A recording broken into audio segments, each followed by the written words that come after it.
and I certainly didn't want to believe what I was reading or what I was learning. And I think that's very important to understand. And the subject, I would never bring the subject of any details that I might have read about in the media or the scene, because I knew that she wanted to escape from all that. The press at that time was speculating about the strength of their marriage. The very first time that she approached me about this subject, about her unhappiness with her situation, I was shocked, and because I didn't want to believe that she was as unhappy as she was saying she was, and I was very concerned and very worried for them both, and it was a great realization to me, something that I'd tried to avoid sort of getting into, but I was there for her as a sounding board, and we were very friendly at that stage. I'd known her for a good many months by then, and she could speak to me as a friend, and that's what I was there for.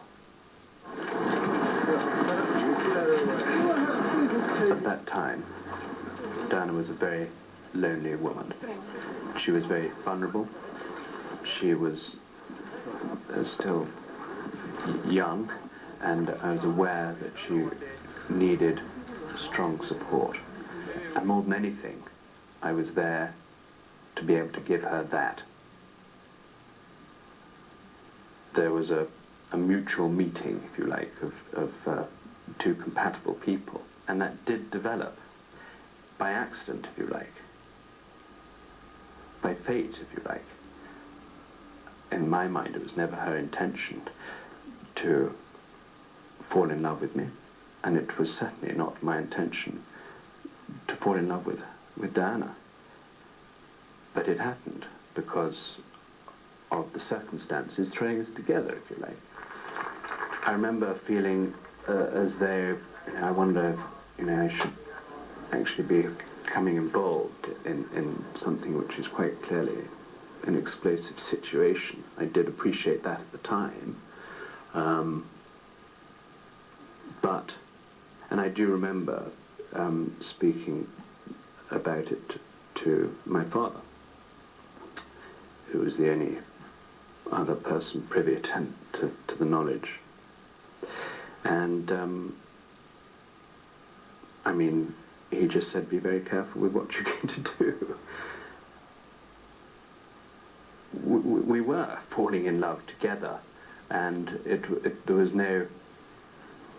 no deep feeling on one side and not on the other. It was a very mutual situation, I think, which is probably the best way, and it's rather worrying as well, because let's face it, Diana was married, and not only was she married, but she was married to the future king, which makes one look at it in a completely different viewpoint. The difficulty was putting myself in this situation and potentially not being loyal to everything that had been brought up to be loyal to, the regimental system. Should I have gone and seen a senior officer about it? I asked myself that time and time again. But I would have been, betraying her confidence. And this was something I had to do alone. And at that stage, I made the decision to be loyal to her, and perhaps put myself in a difficult situation with regards to the army.